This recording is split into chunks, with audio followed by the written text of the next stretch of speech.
Assalamualaikum warahmatullahi wabarakatuh. Perkenalkan, nama saya Anissa dengan NIM 202405109, mahasiswa program studi sarjana keperawatan plus nurse dari Institut Ilmu Kesehatan Pelamonia, Makassar. Pada video ini saya akan memaparkan mengenai materi asuhan keperawatan pada pasien ileus obstruksi yang meliputi konsep penyakit, pemeriksaan diagnostik, penata laksanaan, serta penerapan proses keperawatan dimulai dari pengkajian hingga evaluasi. Dan semoga video ini dapat menambah wawasan dan pengetahuan mengenai penanganan pasien ileus obstruksi. Selamat menyaksikan. Pada bagian A, konsep medis terdiri dari satu pengertian ileus obstruksi, yang mana merupakan kondisi terhambatnya aliran isi usus akibat adanya sumbatan mekanik pada saluran pencernaan.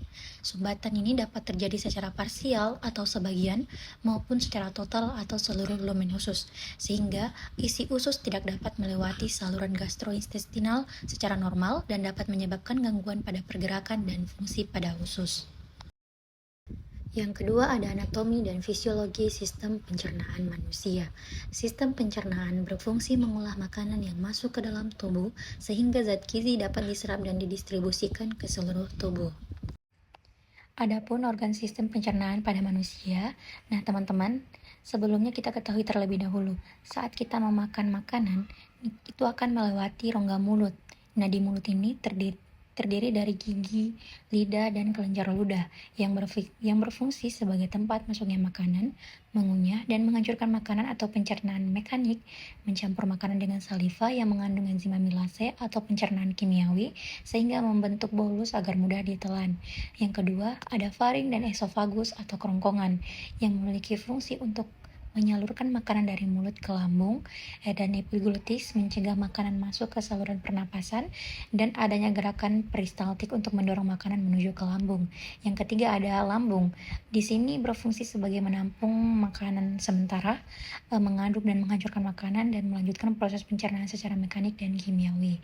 Yang keempat ada usus halus yang berfungsi untuk tempat utama pencernaan dan penyerapan zat gizi, dan menyerap glukosa, asam amino, vitamin, mineral, serta hasil pencernaan lemak. Dan yang kelima ada usus besar yang memiliki fungsi untuk menyerap air dan elektrolit, membentuk dan menyimpan feses, dan menghasilkan vitamin K dan biotin dengan bantuan bakteri usus. Dan yang terakhir ada rektum dan anus yang memiliki fungsi untuk menyimpan feses sementara dan mengeluarkan feses melalui proses defekasi. Yang ketiga, patofisiologi. Ileus obstruksi diawali oleh adanya penyumbatan usus akibat adesi, tumor, hernia, volvulus, atau intussusepsi yang menyebabkan lumen usus tersumbat. Akibatnya, gas dan cairan menumpuk di bagian usus sebelum sumbatan sehingga terjadi distensi, edema, dan iskemia usus. Kondisi ini mengganggu penyerapan cairan sehingga menimbulkan hipovolemia dan gangguan elektrolit. Jika tidak segera ditangani, dapat terjadi nekrosis dan perforasi usus yang berisiko menyebabkan peritonitis. Adapun manifestasi klinik yang muncul meliputi nyeri kolik, mual, muntah, distensi abdomen, konstipasi, dan dehidrasi. Keempat, manifestasi klinik. Hambatan feses usus menyebabkan penumpukan isi usus yang menimbulkan nyeri perut, muntah, distensi abdomen, dan konstipasi. Nyeri ini dapat membaik setelah muntah dan umumnya terjadi pada obstruksi usus halus. Kelima ada komplikasi. Ileus obstruksi yang tidak ditangani dengan cepat dapat menyebabkan komplikasi serius seperti sepsis, toksinemia, shock, gangguan pergerakan normal isi usus, distensi abdomen, dan konstipasi atau sembelit.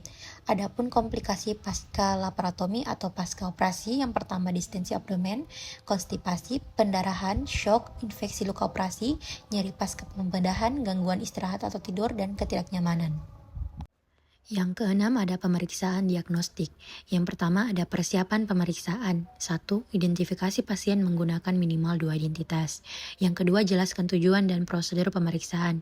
3. Kaji tanda-tanda vital seperti tekanan darah, nadi, pernapasan, dan suhu. Yang keempat, kaji riwayat penyakit pasien, alergi, dan penggunaan obat.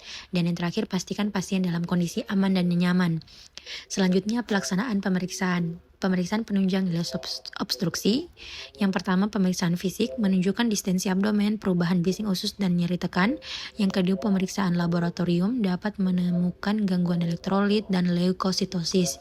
Yang ketiga, foto polos abdomen memperlihatkan dilatasi usus dan air fluid levels. Dan yang keempat, CT scan abdomen merupakan pemeriksaan yang paling akurat untuk menentukan lokasi, penyebab, dan komplikasi obstruksi usus. Yang ketiga ada pasca pemeriksaan diagnostik dan laboratorium. Yang pertama, untuk mengetahui kondisi pasien setelah pemeriksaan. Yang kedua, mendeteksi komplikasi secara dini. Yang ketiga, menentukan penata laksanaan yang tepat berdasarkan hasil pemeriksaan. Dan yang terakhir, untuk meningkatkan keselamatan dan kenyamanan pasien. Selanjutnya nomor 7 ada penata laksanaan medis. Yang pertama secara konservatif, yaitu pasien dipuasakan. Yang kedua pemasangan NGT atau nasogastric tube untuk dekompresi. Yang ketiga rehidrasi dan koreksi elektrolit dengan cairan intravena. Dan yang keempat koreksi elektrolit. Yang kedua melalui medikamentosa, yaitu pemberian analgesik untuk nyeri. Dan yang kedua antibiotik spektrum luas bila dicurigai peritonitis atau perforasi. Dan yang ketiga secara operatif, yaitu pembedahan atau laparotomi atau laparoskopi. Bila obstruktif total, ada strangulasi atau nekrosis usus dan tidak ada perbaikan dengan terapi konservatif. Adapun jenis tindakan operasi yang pertama, reseksi usus jika nekrosis atau iskemia, dan yang kedua anastomosis usus, yang ketiga kolostomi atau ileostomi bila diperlukan. Selanjutnya pada konsep keperawatan, yang pertama ada pengkajian keperawatan meliputi biologis, psikologi, sosial, dan spiritual. Pada biologis, terdapat nyeri perut, muntah, distensi abdomen, eliminasi, dan TTV. Yang kedua pada psikologis ada cemas, takut, respon emosional. Yang ketiga sosial, yaitu dukungan keluarga, peran sosial, dan kondisi ekonomi. Dan spiritual terdapat keyakinan, ibadah, harapan, kesembuhan. Kedua, analisa data dan diagnosis keperawatan. Yang pertama, nyeri akut. Data subjektif, nyeri perut kolik. Data objektif, nyeri tekan abdomen. Dan diagnosa, nyeri akut berhubungan dengan agen pencedera fisiologi. Selanjutnya, pola napas tidak efektif dengan DS atau data subjektifnya sesak napas. Data objektif, distensi abdomen dan respiratory rate meningkat. Dengan diagnosa pola napas tidak efektif berhubungan dengan sindrom hipoventilasi. Yang ketiga ada risiko hipovolemia. Dengan data subjektif mual, muntah, dan lemas. Data objektifnya mukosa kering, hipotensi, dan takikardi. Adapun diagnosis keperawatannya risiko hipovolemia berhubungan dengan kehilangan cairan aktif. Yang keempat risiko konstipasi ada DS, tidak dapat BAB dan flatus. DO-nya distensi abdomen, dan diagnosa risiko konstipasi berhubungan dengan obstruksi mekanik usus. Yang kelima defisit nutrisi. Adapun DS-nya nafsu makan menurun, mual, dan muntah. DO-nya asupan nutrisi tidak adekuat, dan diagnosa keperawatannya defisit nutrisi berhubungan dengan ketidakmampuan mencerna makanan. Kemudian intervensi keperawatan secara primer yang pertama yaitu edukasi diet sehat dan hidrasi, yang kedua aktivitas fisik teratur, dan yang ketiga deteksi dini gangguan pencernaan. Secara sekunder yang pertama kaji gejala dan TTV, yang kedua monitor cairan elektrolit, dan yang ketiga kolaborasi pemeriksaan diagnostik dan terapi. Secara tersier yaitu cegah komplikasi, perawatan pasca operasi, dan edukasi dan rehabilitasi pada pasien. Pada implementasi keperawatannya yang pertama, mengkaji nyeri, mual, muntah, dan distensi abdomen. Yang kedua, memantau tanda-tanda vital serta keseimbangan cairan dan elektrolit.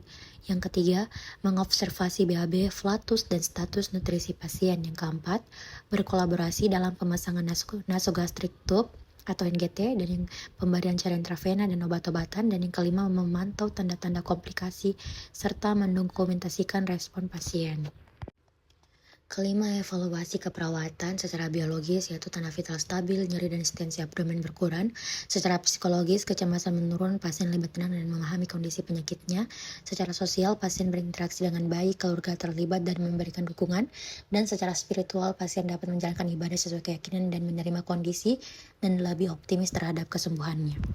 Dan selanjutnya ada evidence-based nursing penata laksanaan ileus obstruksi. Saya mengambil 3 jurnal. Yang pertama, jurnal berjudul seorang laki-laki 17 tahun dengan ileus obstruksi, laporan kasus menurut Putri dan Iskandar tahun 2022. Yang kedua, ileus obstruksi, laporan kasus menurut Casteja et al. Tahun 2023. Dan yang ketiga, gambaran karakteristik ileus obstruksi menurut pertama et al. Pada tahun 2025. Dan hasilnya pun berbeda-beda seperti pada gambar berikut ini.